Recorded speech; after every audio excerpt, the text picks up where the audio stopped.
Hi everyone, hope you're all well out there. I'm going to be speaking to you today about the Cancer solstice. As you know, 4 times a year the sun enters a new what is called cardinal sign, and those cardinal signs are Aries, Cancer, Libra, Capricorn.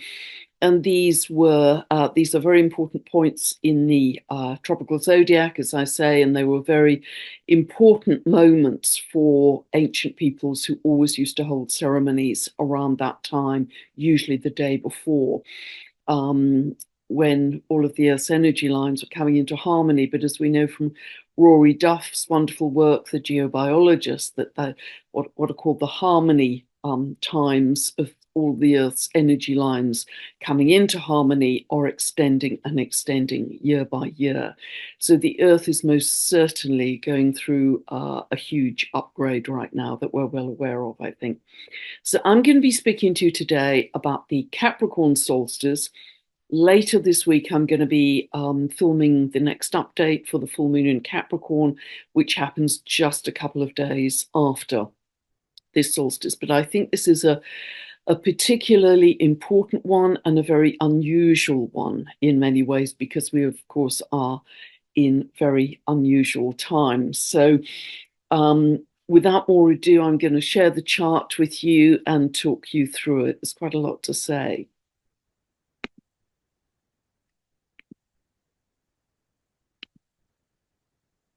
So hopefully you can all see this. As always, I set this for England, where I live. Universal time, this happens at 20:53, but on the clock, as it were, because we're in British summertime, that's 21:53. So it's happening Pacific time at 1:53 p.m. So as always, ignore the clock face, ignore the houses unless you live in England. We're just going to look at the planetary positions and their aspects to each other. And I'm going to be talking about something new in this as well today. So, as always, the sun enters Cancer at this time. That's what defines the Cancer solstice. And so, this is an annual event. And we know personally, if we have strong Cancer emphasis in our charts, it's about being very emotionally sensitive, wanting to care for others. It's a very mothering energy, needing to be nurtured ourselves, but also instinctively knowing what other people need to feel nurtured. There's a strong need to find a sanctuary, to feel safe and secure, come back to the home, withdraw from the world. And so that's very strong here. Venus is very comfortable in Cancer. So there's a real love of the home as well, and a lot of emotional sensitivity in how we communicate. So that's very much the Cancer side, but as I say, that's repeating annually, of course. Now, we do have a very helpful sextile between Mercury and Taurus, and this is suggesting that the mind is quick here, Mars, but it's also practical. So this is about finding practical solutions that are home-based, that could be around food growing and anything to make us feel very safe and secure, or help those feelings of safety and security.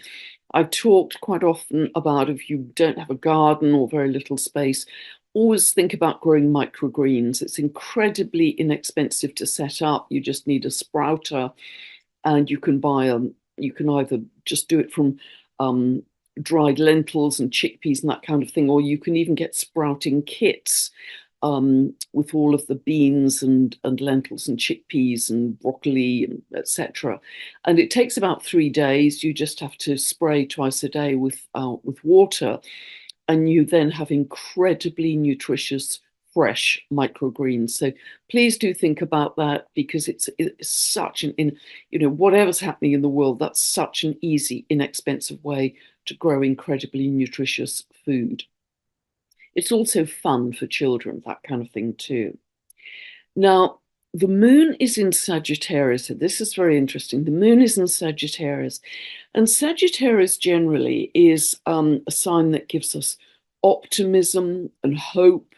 It's very important that we find meaning in what is unfolding in these times, because I actually think from this second half of June onwards, this is marking a step change in the energy for the rest of 2024. It's a step change in our personal transformations and in what is unfolding on the earth. And I see this as a pivot point of accelerated collapse of the old order, at the same time as an accelerated episode in evolution for humanity. Both are happening at the same time. We don't have to wait for the collapse to start the personal transformation. As many of you know, that's already happening.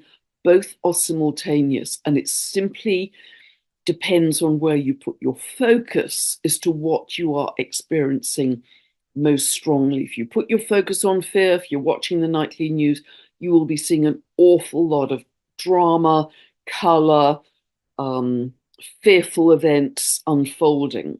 And if you make that your point of focus, that will be predominantly your reality. However, if you switch off the news and you focus on loving connections with other people of like mind and building a new earth, you will have a very different day-to-day reality. I've talked about that many, many times, so I'm sure you're familiar with me banging on about those things. But Sagittarius is also linked to travel, and there could be a strong need to an urge to travel. It's also an urge, it's really an urge to go beyond what is, an urge to go beyond what is.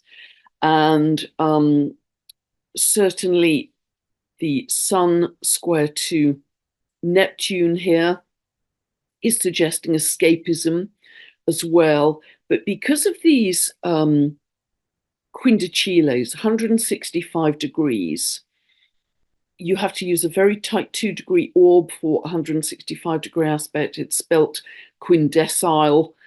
Noel Till, my tutor, always used to pronounce it quindicile. These are aspects of upheaval or upset in some way. And so just as Pluto in Aquarius can signal some crisis around aviation, in order that we upgrade hugely in our air travel as we move forwards, I think this quindicile between the Sun and the Moon in Sagittarius also suggests that. Some upheaval or change happening in travel, because Sagittarius to do with flight, so we're very much principally looking at air travel here. But this urge to go beyond, this urge to travel to somewhere idyllic, Neptune is very strong. I know I'm certainly feeling that myself at the moment. But this kind of pincer movement we have, it's very interesting that at this Cancer solstice, the moon, which is in a very strong place, I'll talk more about that in a moment, at 15 degrees of Sagittarius, it's forming a kind of pincer movement of two quindiciles between the Sun at 0 of Cancer and Sedna at 0 of Gemini. As I say, you have to use a very tight 2-degree orb for these. And this is really highlighting this human transformation and metamorphosis that we're going through. And I think there are also strong connections to the galactic beings and greater galactic connection. And I'm going to come on to that. So, firstly, just to say, one of the reasons this moon in Sagittarius is so important is that, firstly, it's conjunct the US ascendant for that chart for the US that most astrologers use, 4th of July, 1776, 10 past 5 in the afternoon, Philadelphia, Declaration of the Signing of Independence. The ascendant for the US in that chart is at 12 degrees of Sagittarius. So the moon in this Cancer solstice chart, remember, the US is also a Cancer country, it has its sun in Cancer, is again putting the US in the crosswires, if you like, for these next 3 months. Remember, solstices and equinoxes form the backdrop, the first layer of paint on the canvas for the next 3 months. It's like striking a tuning fork. It's a tone, it's a zeitgeist for the next 3 months. So again, it's bringing the US into prominence. Remember also, I've mentioned that as we move to the end of June and into July, transiting Jupiter will conjunct the Uranus in the US chart. Uranus in that US chart, 4th of July 1776, is at 8 degrees of Gemini. Jupiter will come to conjunct it, and the Uranus in that US chart rules the third house about communication and the media. So that does suggest some truth, illumination, shock surprises coming to light around any important communication that has happened in the US and around how the media operates. I think that's very interesting because it's feeding into other themes here. The other thing to say, which is very important about this moon, is it's very tightly conjunct something called the Great Attractor, which I've mentioned in the past. Now, the real expert on the Great Attractor is a wonderful astrologer researcher called Philip Sedgwick. I will put his website details below so you can go and investigate for yourself. But the Great Attractor is way, way, way out in space, and it's an incredibly powerful, mysterious gravitational anomaly. It sucks thousands of galaxies in its wake like a giant cosmic vacuum cleaner at 600 kilometers a second, including our galaxy. So it's incredibly powerful. And what is clear is that the gravitational effect of the Great Attractor, which is at 1402 of Sagittarius, so this moon is very tightly conjunct the Great Attractor, it is powerful enough to bend light, So what I've noticed with people who have planets or angles around 14 degrees of Sagittarius, and again, I'd use a tight orb of about 2 degrees either way, they are able to see around corners because it bends the light. They have a strong sense of precognition and going beyond, a sense of precognition and going beyond what is. So Sagittarius in general, particularly at this solstice, I think has a sense of going beyond, whether it's just a desire to lie on a Caribbean beach right now, which is so attractive, but it's going beyond. And I think it's going beyond in our psychic sensitivities, which I've mentioned before, how much they're going to be expanded during this phase. That's highlighted by Sun square Neptune here. Psychic sensitivities expanding in a bigger way, precognition, etc., than we have ever known. And that's available for everyone. So more psychic sensitivity coming online, healing, telepathy, all the clair senses, clairaudience, clairsentience, etc. But even those perhaps we haven't known so far. And I get that feeling very, very strongly. So there is a sense of great personal transformation being initiated here.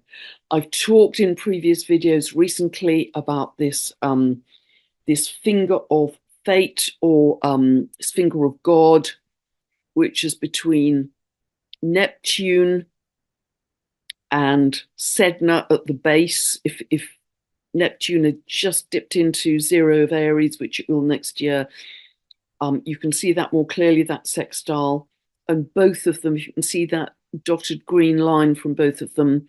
Those are 2 quincunxes connecting Neptune and Sedna to Homer at 0 of Scorpio. That Yod, that finger of fate, that finger of God, is going to run all of this year and all of next year.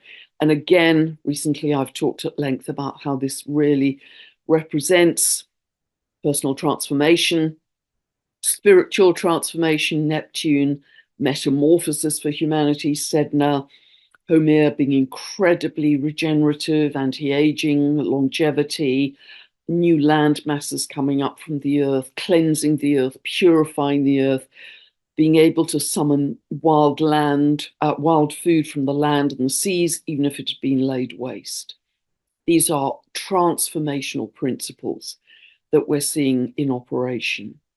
And if we are staying in love and working with the energy for new earth, we are going to see that start to happen in a bigger way. It's like two entirely different timelines. And of course, there are many, many timelines, but two principal timelines operating at the same time. One based on fear, one based on love. Nobody forces you into either. It's entirely self-selecting depending on your frequency. So please be wise and conscious in your choices, Gemini. Be wise and conscious in your choices of where you're putting your focus and attention. Remember, that's your superpower. You are energetically feeding the future you want by simply paying attention to something. Again, I'm abbreviating here because I've talked so much at length about these in other videos. So what is also, I think, very interesting is that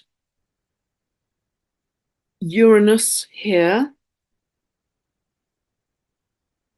well, correction, I'm going to back up for a moment, actually. Neptune here is, if we look at the chart for the euro, is opposing the ascendant of the euro currency and squaring the midheaven of the euro currency this year and next year, principally up to kind of mid next year. And I'll put the details of that euro chart beneath this video so you can, astrologers can go and look at it yourselves. But that suggests some kind of dissolution around a euro currency or fragmentation, perhaps. And in addition to that, Uranus at 25 of Taurus has just passed the moon in the chart of the EU. Now, the chart for the EU, that sort of political grouping, is at 24 of Taurus in the 10th house of government, rulership for the EU. So Uranus is the planet that shakes things up, creates radical sudden change. It's just past the moon, very much in the house of rulership of the EU. And it's going to come back to 24 of Taurus, hitting that moon November and December this year, and March and April next year, and then move on. So between now and next March, April, I think we are going to see a lot of sudden radical shift and change for the EU that could also affect the EU currency, the euro. I'll put the details of the chart for the EU also below this video, so you, again, astrologers can go and check that out. So I think we're going to see, a lot because of Pluto, step changing between end of Capricorn and beginning Aquarius this year. A great deal is going to happen around governmental systems. So also to say that Uranus is very tightly conjunct a fixed star called Algol, A-L-G-O-L. Algol is at 26 degrees, 10 minutes of Taurus. Now, fixed stars, they're called fixed because they only move 1 degree every 72 years. So essentially, they're in the same place for roughly a lifetime. Algol doesn't have a very pretty mythology around it because it's connected to people losing their heads. Now, connected to what I was just saying, that this can be metaphorical in terms of people losing their power positions. If they're in leadership positions, they're heads of countries, they could fall from those positions. And again, Uranus is going to be hovering around that 26 degrees of Taurus this year and next year. And then it starts to, again, move on. particularly the first half again of next year. But it's also, again, sort of metaphorical for people losing their heads in terms of feeling so mentally disturbed by the speed at which things are happening. Jupiter in Gemini, things are moving so fast, and a lot of truth coming to light, a lot of shock, a lot of surprise, that they become a bit destabilized mentally.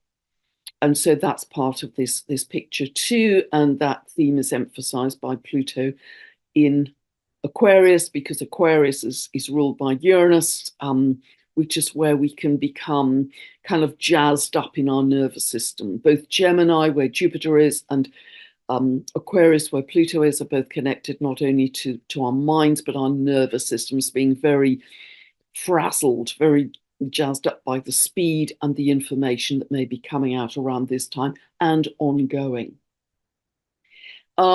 And as I've mentioned before, when Pluto is moving through a sign, it not only intensifies the symbolism of that sign, so this is going to intensify the development of science and innovation and technology and AI and all the things I've spoken about, but it also can create a crisis around those things. So again, crisis in aviation, we're seeing this already, and I mentioned some detail relating to that in the last update video that you can check out, the new moon in Gemini. But it also suggests a crisis around science and technology. Are there things around science and technology that have not been for our highest good? Pluto will always reveal that which is not for our highest good. So, and that's another strong theme at this time, because I want to share something with you that I haven't spoken about before, that is very interesting. And I'm going to here talk about a centaur called Nessus. Nessus is at 19 degrees 58 minutes of Pisces.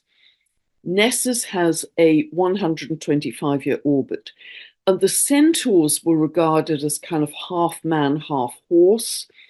They're in an area of space that orbits between largely Saturn and Pluto. Chiron is a centaur. Chariklo is a centaur. Nessus was I believe, the third centaur to be discovered.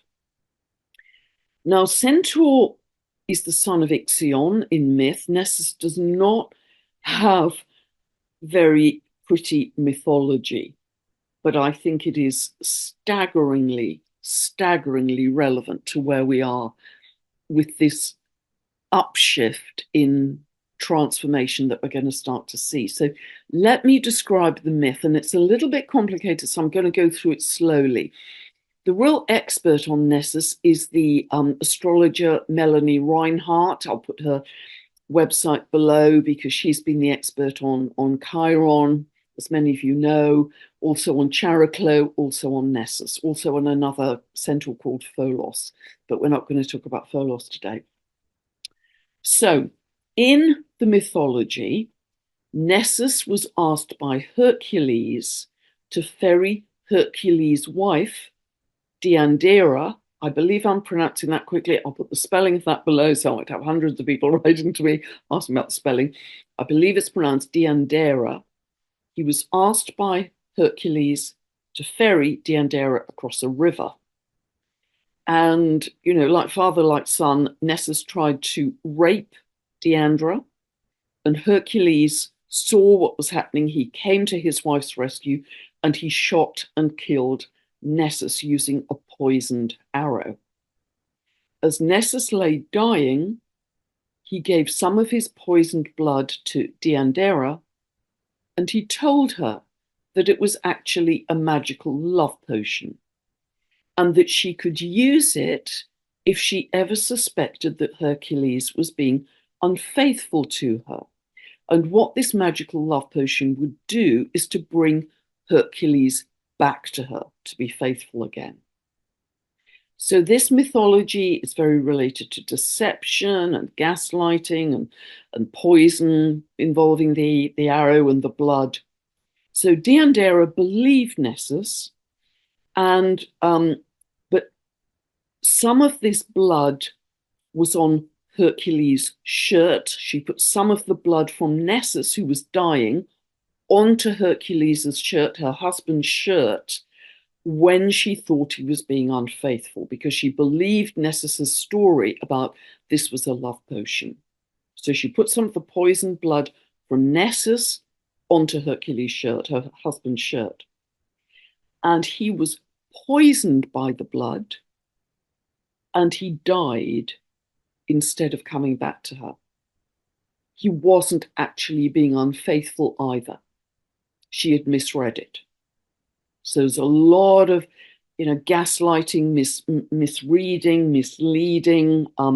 Deandra was so distraught that she'd misjudged her husband's apparent infidelity when he hadn't actually been unfaithful, and she had now inadvertently killed him by this poisoned blood. She committed suicide.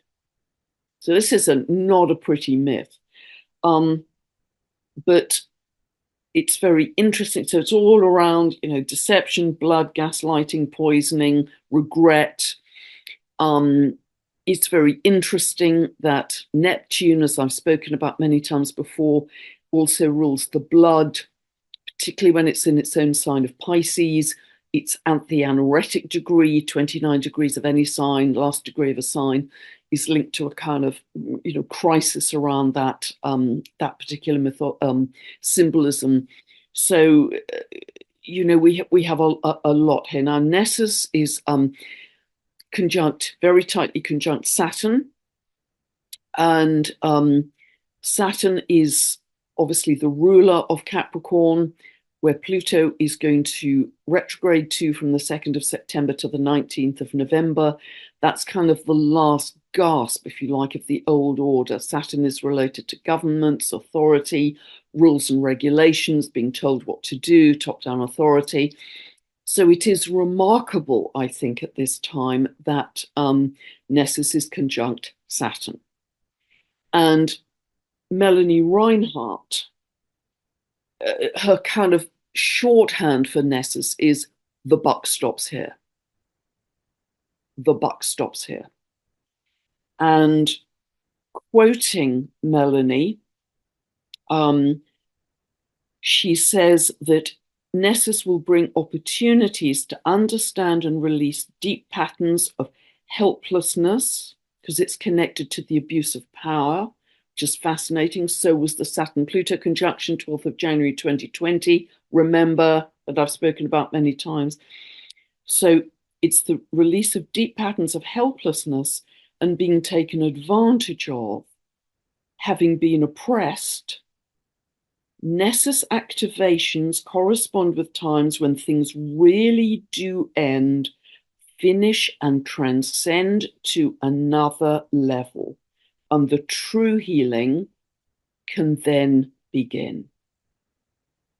So Nessus has the power, Melanie Reinhardt says, to blow up or shatter the much more 3D reality of Saturn. And here it is exactly by degree conjunct Saturn. I think that is incredibly interesting. And I'm sure that many of you are following my meaning here. So really, really interesting, I think. And it remains still, obviously, Nessus conjunct Saturn 2 days later, when we have the full moon in Capricorn, I'm going to be talking about in the next video. And Saturn, of course, is the ruler of that full moon because it rules Capricorn. So, boy, yeah, this is extremely powerful in terms of this upshift in the collapse of the old and the true surge into new earth energy and love being the transformer conjunct the sun here. And I'd like to just end with a quote from Cryon, channeled by the wonderful Lee Carroll, who I know many of you will be familiar with. It was just a channeling that spoke to me, and it spoke to me actually about what I'm really trying to do with my work. So in this channeling, Cryon said, at that point at which you decide to eliminate the drama and look up, Sagittarius, look up to that which we would call the connection to the other side of the veil, great attractor. This is discovering the core. And that is that you have always been and will always be in control of your life as a piece of God in the universe. We are divine fractals of the universe. So I'm going to stop sharing here. So I hope that's been helpful. Certainly something very different. And boy, am I feeling this Cancer solstice incredibly strongly. So I hope that resonated with you. I hope it made sense for you. And yeah, the frequencies of love are so strong. We feel it in our Sunday meditation. It's just that tsunami of love is coming on a storm. And remember, we always create from the invisible. So create from the invisible. It's just as easy to create something loving and amazing and beautiful as it is to create something fearful. So let us choose wisely and use our intention, our focus as wonderful transformational energy. God bless. I really hope that's helped you. Bye for now, and I'll be back very soon.